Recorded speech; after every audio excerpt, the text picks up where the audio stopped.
Hey, y'all, it's Brice here, hanging out with Justin, and I am the man of the hour. And we are going to talk about a lot of things, mostly about joy and happiness and work ethic and all the things that I was blessed with being ingrained in me, and hopefully you get something from it. And right now, he's looking good. He's feeling good.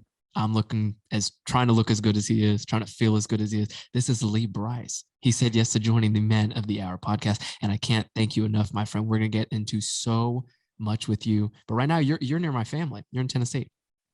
Tennessee. I'm actually down south of Nashville, an area called Franklin, and I've got a little farm out here. I don't live here. I'd love to build a house here someday. You know, it's just beautiful, surrounded by a river, and it's kind of my dream. What I always grew up visualizing that I would be my dream. I probably didn't think I would ever be able to do it, you know, because I came up from nothing. But in my mind, I kind of thought I would. I don't know. There was something inside me that said one day I'm gonna make my dreams come true, you know. Mm. And as they've come true, I mean, you've become a household name, a national, an international name. I mean, Brice, I think of the time when I first moved to Tennessee, when I came from Japan, my mom and I, and Hard to Love, you know, a lot of your music was just around in East Tennessee before I went to college. And I have to tell you, it's not just great music, it's something that always resonates with people. And I think a lot of times you have to imagine that, I mean, you just said it, you came from nothing. So I want to start there, you know, the upbringing of Brice, and then looking back at that right now. Can you kind of talk us through, you know, what goes through your mind now when you're back on the farm and this is exactly what you had wanted, if not more?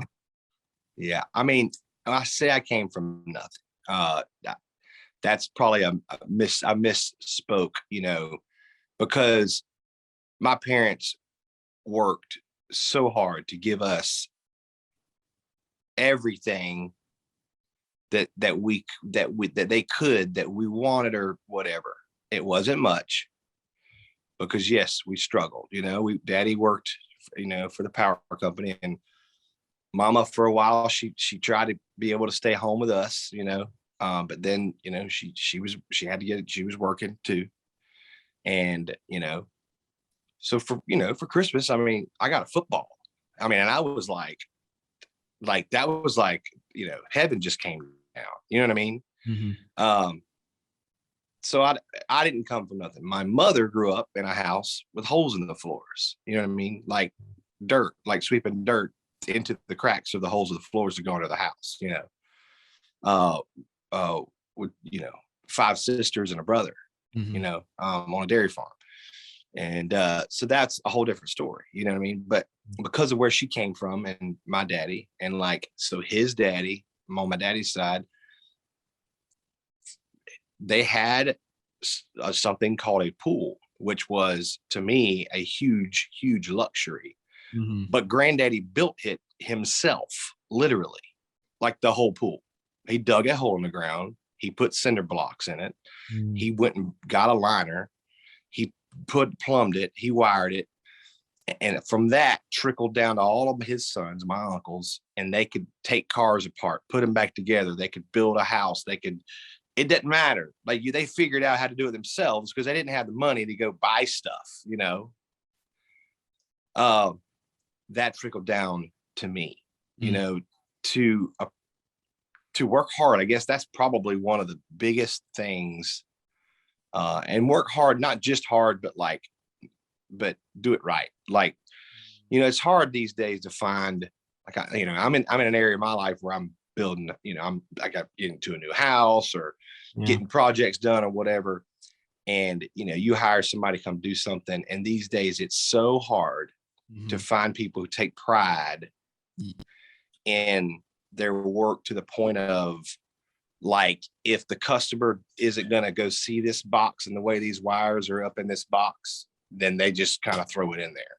As opposed to my daddy would go behind me when I was 15, 14, 13, 18, 21 and go, look, it better look like a piece of art, you know, in this panel box. It better be, because we want to do better than people expect.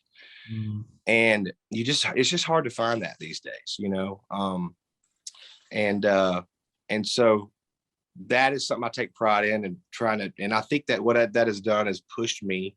I think that's pushed me to, even in my songwriting, it's like, I'm not just going to go write a song, like a good song. I mean, what's the point? Yeah. I want to do something with that song. Yeah. And it's not always like go write a song that's, going to change the world, kind of do something. But if it's I want you to dance, and I'm gonna work Come on. so hard on that groove, or I'm gonna work so hard on that riff, and so just go the extra mile, and then also just the work ethic of when you're tired, and it's like football in the fourth quarter and the last play or overtime, Yeah. you got nothing left, you got to find a way, make it happen. Like there is no I can't. There's just got to figure it out. Yeah. Yeah. Do things in a first class manner, make it worth it. And like you had said, go the extra mile. Listen, and I say this a lot, probably too much on this show, that I normally would present you, ask the first question, and then as you start talking, I'm like, wait, scrap the run of show, scrap the questions I meant to, ask originally, and now we're gonna get into something that I had no idea we would. I want to go back to what you just said about how that relates to music, that going the extra mile, making sure that it's the best possible product you can put out there, and you had done so genuinely and so well that clearly you had 4 consecutive #1 singles, right? And you are also an award-winning artist out of the CMA and ACM world, which is literally the phenomenon of country music. And needless to say, I think it's the way that you put out music with such intention. So as you do that, I want to pivot now to Her World, your latest album. I was listening to it as I was researching and talking to people that are huge fans of yours, as am I. But I was like, well, I'm gonna be very biased if I only ask them questions I want. So I went and called a lot of your fans, and so with Hey World, at Yeah. least you were crafting that. Can you talk us through maybe the creative process, but also the intentional process of going the extra mile? Well, the truth is that the only big difference in Hey World and the process, and the intention and all of that, the only big difference was COVID. Mm-hmm. And like the whole, I can't get into a room with, at the time, it was like right in the heat of it. Nobody could get around each other. We were basically all stuck in a house or stuck between your two, whatever. So we had to, the biggest difference was, I had to have tracks and have things that I could build and send it to a drummer and go and describe to him, or already kind of mimic and say something like this, and then have him play it at his drum studio, send it back to me so that I could put it here and then send this to a bass player. Like, that was a difficult, but honestly, I found out positive things about that. You're able to Yeah. really dissect every part of that, instead of having everybody in the room at the same time and everything's going down so fast and it's hard to really decipher everything and make sure you got everything right all in the 3 hours you do it. Mm-hmm. This was like, you know what? Could you maybe this one fill you did? Could we maybe do a little simpler one, or a little more, give me a little more bang for my buck on that one? Or it's kind of cool, actually, which I think actually made the record better in some ways, because it kind of slowed the process down. But so other than that, with Hey World and with all of my records from the very beginning, it's always been, it's very hard to walk a line between, my goal is to one day I want people to, I'd love for people to say Lee was a songwriter, a true songwriter, and but also so that's where I bring into, I want to write a great song. But sometimes you get too deep, you get too smart, it gets on the other side of the line where it doesn't work at radio or whatever. So then there's this balance. I've been trying to walk this line for years and years, where, and it's kind of come down to like, well, here's half a record of like these songs that I'm proud, so proud of.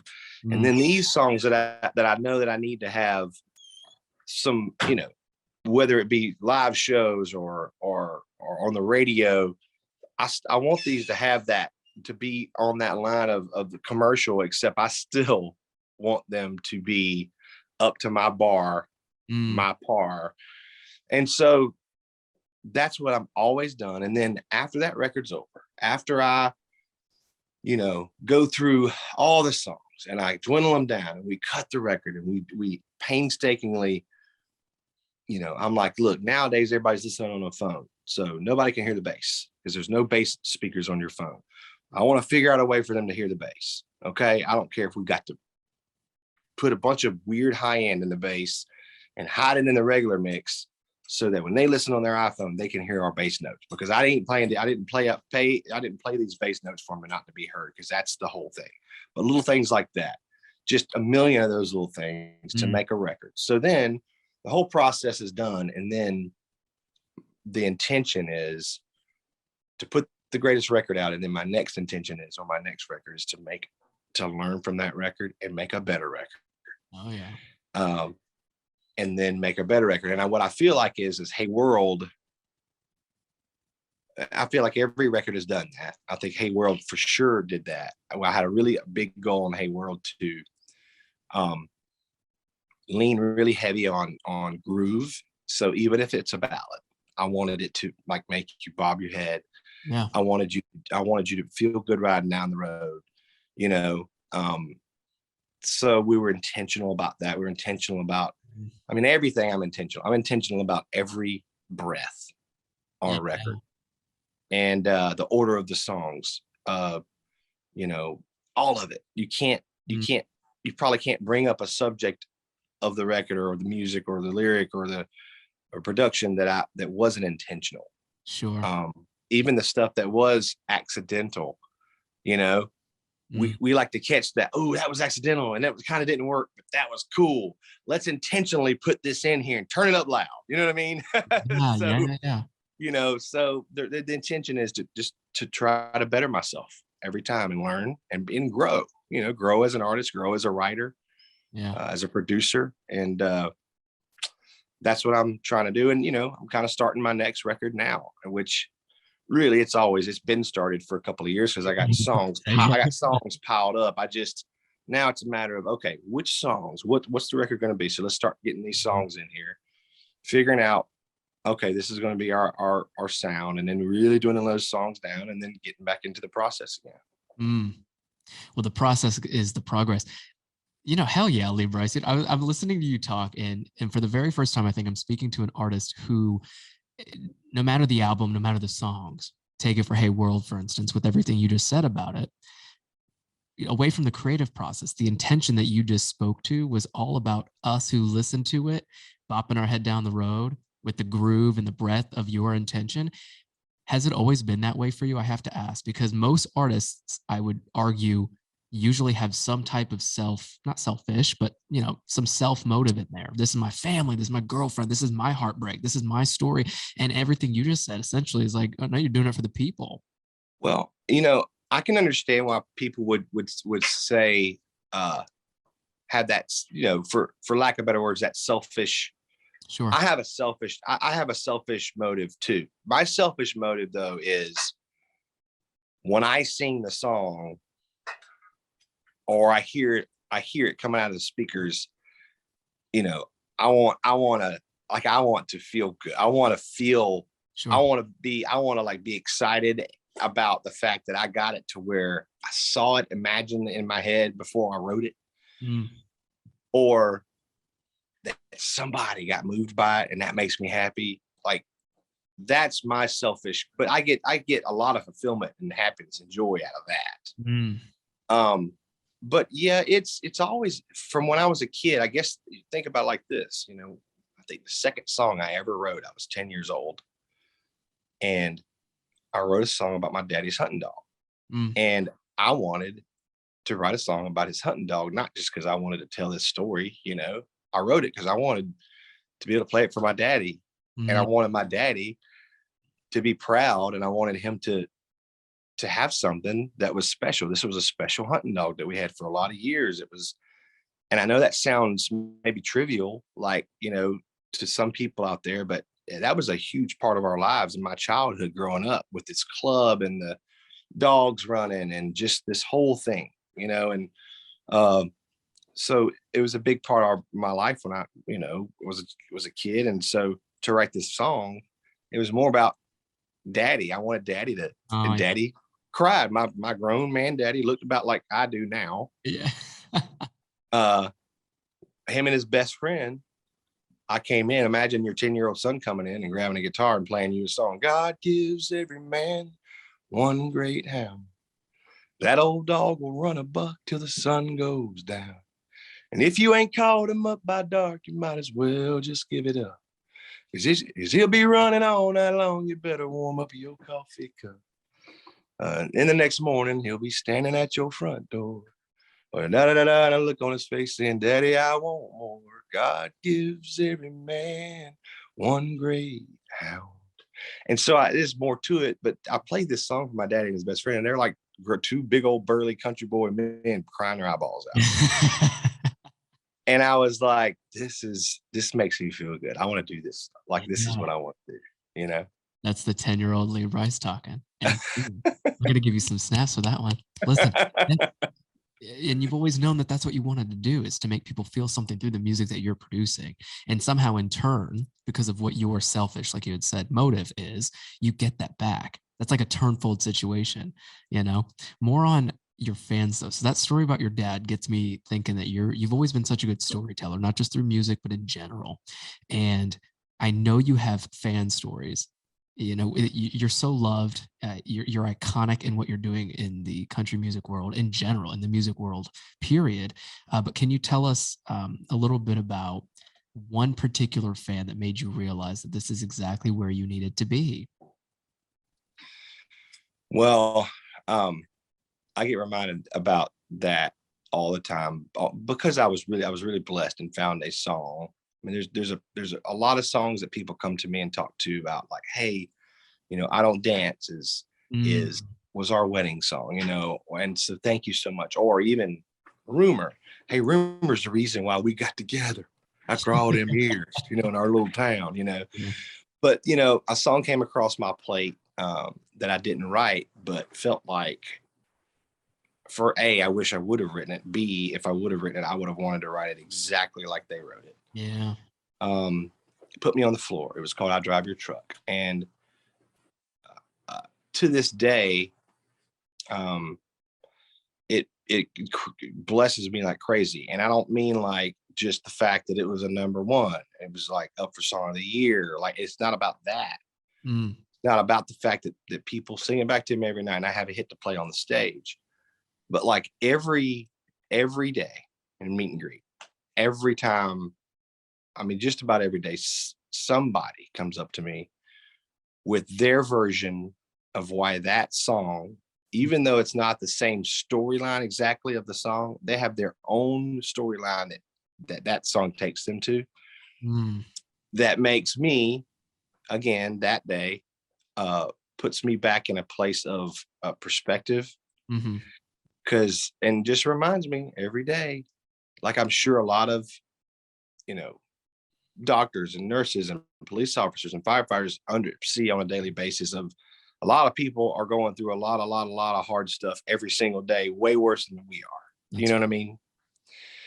And so that song continues to bless me. And I mean, there's a billion stories I could tell you from that song. One in particular was, I met a lady who was working with this organization called Folds of Honor, and I was the first time I went and played for this charity and this organization. They support the families of fallen soldiers who were there now to fend for themselves without their father or their mother who's now gone. You got a single mom or a single dad and kids to take care of. And so they try to, they're always raising money to help put them to college and that kind of stuff. Sure. Well, anyway, I met this lady named Ginger, and I'd sang I Drive Your Truck. And I got off stage and she said, hey, Lee, she said, she was actually a speaker there that night because she had lost her husband overseas. And she said, hey, I just want to tell you something, why that song means something to me. And she said, my husband Troy was about to head out to go overseas, and they have 5 kids, Mm, and they had 2 cars. One was his truck, and it was his daddy's old truck, mm, which she can't do much with. She can't do much with yeah. while he's gone. So he said, "Look, sell the truck. We'll get another one when I get back." Mm, Well, he never came back. This is what she said, and she said, "I would just hearing that, it just makes me wish I had that truck back, because my kids, but the boys are getting older now, I literally almost fell on the floor. I was like, I got to find this truck." mm, I looked over at my manager, and he knew what I was thinking. yeah. And so we got together with a couple of the people there with Folds of Armor. We said, "Look, this is what Ginger just told me. And I don't know if y'all want to help," which they did, "but I'm going to find this truck." And Mm, so, long story short, uh, we found the truck, and we had it restored. And I invited her out to a show out in Vegas at the ACMs, yeah. and told her that we were going to present her, with a check from Folds of Honor to help her family and stuff. And uh, uh, gave her a reason to get out there, Hmm. brought her on stage in front of about 20,000 people, and handed her a key. Mm, And I wasn't in the microphone, but I told her, I said, "Hey, we got the truck back." And she had her kids out there. mm, And I went backstage with her, and she didn't, I mean, it was almost unfathomable to her. Went back there, and the kids, they were so young when their daddy left, they really didn't have a whole lot of like memories of him. sure. So they opened up the truck, and there's these kind of trucks back in those days. I mean, they have a smell. Like if you open up your granddaddy's old car, there's a thing, about it. And I remember the kids were like touching the steering wheel that he touched, and Oh, they were sitting in the seat that he sat in, and it was just the most remarkable, like the most, it just filled me up so mm, big to even just be a part of. So many people helped get all that together and get it done. yeah. But there's one story of a million that say that song has brought to me. Yeah. Well, thank you for sharing that one. That's like you almost got me in tears. And I know if you're listening right now, you probably got cold chills going down your spine. That's what it's all about, would you say? Yeah, Like what you absolutely. get to do, what you That get to call is a what it's about. career. Yeah, I know.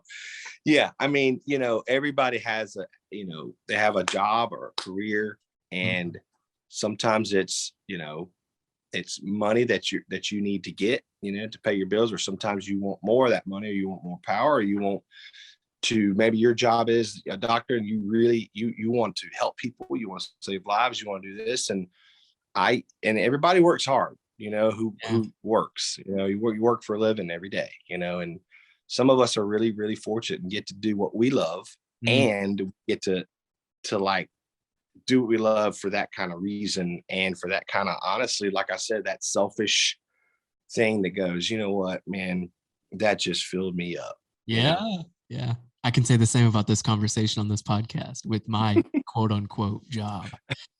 I want to Yeah, talk about job. a job, Yeah. five air quotes, right? I don't even know where the other one's coming from. Maybe my toes. Hold on, Lee. You know, I want to go back to the going the extra mile with you as we have just so many minutes left, because that's so important. And I know if you're tuning in right now, there's something deep down that everyone wants to go the extra mile. I don't care if you're working at Chipotle. I don't care if you are on stage like Lee, once a month touring or every night touring, and you have like the huge successful dream job.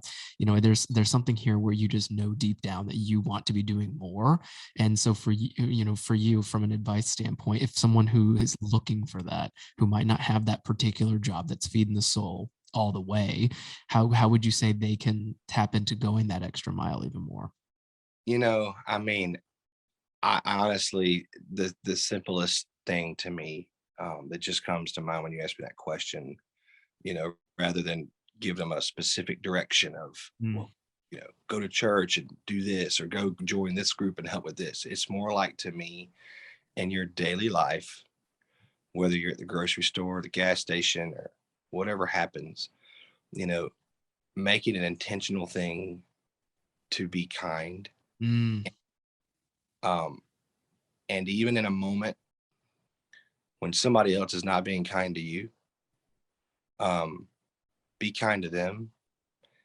And whether you see it right then or whether they see it right then or not, I feel like from what I've learned and what, like, in my experience is what God has really taught me is that they that will resonate at some point with them.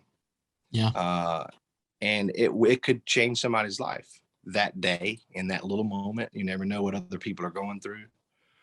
Um, so maybe they're being a prick because but it might be because you don't know why. And maybe Right. they just are, or maybe they're having a really hard time. Mm-hmm. And you being kind to them in that moment Mm, um can can open their eyes, maybe change that day, maybe change their whole life. yeah. So on a daily basis, I just think being kind and open and helping and as much as you can, that's the extra mile. Yep. It's not hard to do. It actually makes you feel good, even if you have to turn that cheek, even if it's not coming from no, even if it's not being reciprocated at the moment, it will be reciprocated at some time. And that's probably my answer to that is, as simply as I can put it. Yeah, I love that. And lastly here, if you know that, I mean, I'm always going to be very open and honest in these conversations because we tape to live, which means when I hit the record button, I don't plan to cut anything out. Even I'll be Okay. honest, Yeah. Lee might have gotten a text or a call and it cut him out for a second. Well, as you were saying sorry, I was like, that was a great way to say sorry because then now I'm going to keep it in the because I don't know if you were saying sorry because you were choking up, I was choking up. So anyway, keeping it on the transparency note, we have literally 5 minutes. And I always tell Lee and anyone who comes on this show, your time is much more valuable than you would consider. But for me, it's way valuable because I'm a fan. I'm a supporter of the music you put out. I have been listening to you for such a long time. So as this fast 5 minutes really rolls around, this last question slash thought of mine is really good geared towards being a happy man. I think Mm. that a lot of what you've talked about already has literally been around the stories you've told us, the advice you've given, the simple things about being kind to people comes from, I would always argue those are words of a happy man or someone who is very comfortable and genuinely proud of what they've been building with their life. And so as we wrap this conversation, I have to ask you, and if you're tuning in right now, you're probably thinking the same thing, like, okay, Justin, shut up and let him talk. But the reason I ask that is because I just really want your thoughts on whether or not you consider yourself a happy man and why. Absolutely. I consider myself a happy man because no matter what my days consist of, whether they are overwhelming or whether they are awesome or whether they are busy, Mm, um, I've got three healthy children. I've got a wife that's amazing and loves me. We could be in the middle of a fight, mm, but I'm still a happy man because God has put me in a situation to where I've got a roof over our heads, and we remind each other of this all the time. You know, uh, He has really blessed me and let me get on this road and like have this career. I mm, do work very hard, um, and I'm now kind of pulling the reins back on some of that and putting some priorities on. Now that my kids are getting to certain ages, putting some priorities on how many shows I'm really going to be doing and how much time I'm going to be at home because mm. COVID really taught me a lot. Actually, you're being at home will really teach you how much you're missing whenever you're gone a lot, like I Yeah. am. Oh yeah.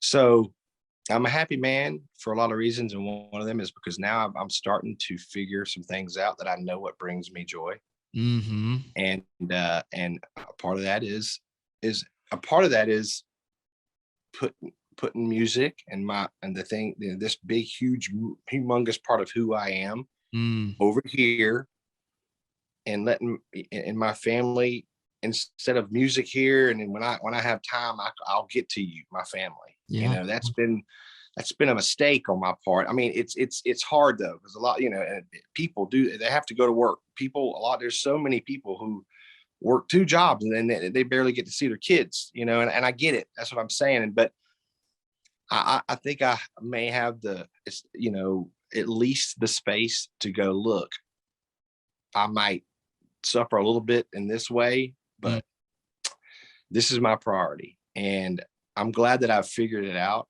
I'm like thankful for COVID, the yeah. COVID year and a half, because it kind of opened my eyes to that. Mm, Um, you know, I'm a happy man because, you know, this afternoon I'll go home and we got a new house. We just moved from kind of in town to way out in the country a little bit further, and got a hell little yeah. creek behind the house now. And I'll go see my kids, and you know, we'll put up a basketball goal. And I mean, that's what's making me happy right now. Mm, And you know, on top of the fact that I get to, like you said, work, make a living mm, at quote with something I love to do. yeah. Spoken like a real happy man. It's perspective and then the pursuit of things that really bring you joy is what Yeah. Lee is saying. You know what, Lee Brice, thank you. I mentioned fans earlier today. I could have asked this, but I pulled it from someone I was talking to, and as we have literally 10 seconds, and I'm kidding. I act like we're gonna say the Zoom's gonna like explode if we finish this thing. The very last quick question, just for fun. After a What? really, really good show, Hmm. if you had to go to one restaurant, and I hope you say Cracker Barrel, if you had to go to one restaurant with the team, with your family, and you're getting everybody together, like that was a great fucking show. What restaurant are you guys going to that night? You know what? It would be really, really awesome to go to Blackberry Farms Mm, in East Tennessee. Um, I was lucky enough to be able to go have some writing retreats kind of on some property near there. It was kind of separated, but it's kind of a resort, but it's a country mountain resort thing. But I've been lucky enough to go over there to that where they dine and where they and the food and the service and the atmosphere and mm, the love that they put into everything. I would want everybody that I know to experience it. It's to me maybe the greatest restaurant slash place to be with, you would want to share with your everybody that you love. yeah. Uh, so go look up Blackberry Farms, and if you ever get a chance to go Mm. stay there and eat a dinner there, it will be the meal of your life. Oh, yeah, you heard it from him, everybody.